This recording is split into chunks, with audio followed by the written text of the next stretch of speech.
હું પંડ્યા આરતી આપ જોઈ રહ્યા છો સ્પાર્ક ટુડે ન્યૂઝ। ભારત જોડો ન્યાય યાત્રાને લઈ દાહોદ જિલ્લા કોંગ્રેસ કાર્યાલય ખાતે ગુજરાત પ્રભારી અને ગુજરાત મહિલા પ્રમુખની ઉપસ્થિતિમાં પત્રકાર પરિષદ યોજાઈ।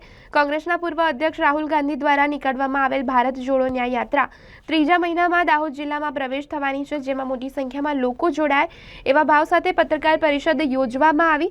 ત્યારે ગુજરાત મહિલા પ્રભારી શોભાબેન શાહ, ગુજરાત કોંગ્રેસ મહિલા પ્રમુખ જેનીબેન ઠુમ્મર અને ગુજરાત મહિલા પ્રમુખ ચંદ્રિકાબેન બારિયાની અધ્યક્ષતામાં દાહોદ જિલ્લા કોંગ્રેસ કાર્યાલય ખાતે પત્રકાર પરિષદનું ખાસ આયોજન કરવામાં આવ્યું। અત્યારે માનનીય કોંગ્રેસ પક્ષના અખિલ ભારતીય રાષ્ટ્રીય કોંગ્રેસના નેતા માનનીય રાહુલજી જે ભારત જોડો ન્યાય યાત્રા, આમ તો ભારત જોડો યાત્રા કન્યાકુમારીથી લઈને કાશ્મીર સુધીની કરી, જેમાં 4745 કરતાં પણ વધારે કિલોમીટર પદયાત્રા પોતે ચાલીને કરી।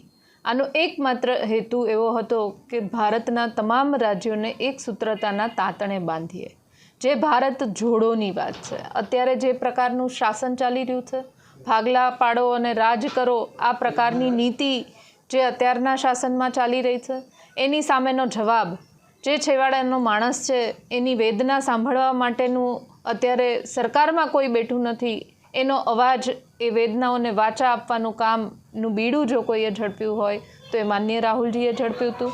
એની સક્સેસફુલ યાત્રા કન્યાકુમારીથી લઈને કાશ્મીર સુધીની પૂર્ણ કરી, જેમાં અનેક પ્રકારના લોકોની વેદનાઓને જાણવા મળી, અનેક પ્રકારના મુદ્દાઓ હતા કે જેમને વાચા આપવી ખૂબ અનિવાર્ય હતી। એને પ્રતિસાદ સારો મળ્યા પછી હવે પછીની જે યાત્રા ભાગ 2 એ ચાલુ કરી, એનું નામ ભારત જોડો ન્યાય યાત્રા આપ્યું। આ એટલા માટે કે લોકોની જે મુદ્દાઓ જાણવા મળ્યા એને ન્યાય અપાવવો પણ એટલો જ જરૂરી છે।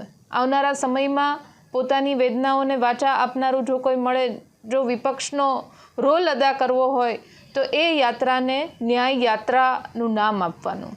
એ નક્કીના ભાગરૂપે જે યાત્રા અત્યારે મણિપુરથી લઈને મહારાષ્ટ્ર સુધીની માનનીય રાહુલજી કરી રહ્યા છે, ત્યારે એ જ યાત્રા અહીંયા ગુજરાતમાંથી પણ પસાર થવાની છે, જે માર્ચ મહિનાના પહેલાં 2 વીકની અંદર અહીંયાથી પ્રવેશશે। આ જ વિસ્તારો, આ જ જિલ્લાઓમાંથી પસાર થશે। દાહોદ છે, પંચમહાલ છે, મહીસાગર છે, ડાંગ છે, નર્મદા છે, તાપી છે, આ બધા જ જિલ્લાઓમાંથી પસાર થઈને આ યાત્રા અહીંયાના લોકોની વેદના જાણવાની છે। ત્યારે મહિલા કોંગ્રેસના હોદ્દેદાર તરીકે, પ્રમુખ તરીકે આ જિલ્લામાં કે આજુબાજુના વિસ્તારોમાં મહિલાઓને પડતી વેદના, કારણ કે આ યાત્રાની શરૂઆત જ ત્યાંથી, એ સ્ટેટમાંથી થઈ કે જેનું નામ મણિપુર છે। હમણાં જ વાત થતી હતી એમ કે મણિપુરની જે છાપ પાછળના વર્ષોમાં ભારત દેશના રાજ્ય તરીકે હતી અને મણિપુરની જે છાપ પાછળના 6 મહિનામાં ઉભરીને આવી છે, દેશનું માથું શરમથી ઝૂકી જાય એવા પ્રકારના અત્યાચારો અને અન્યાયો મહિલાઓ ઉપર મણિપુરમાં થયા।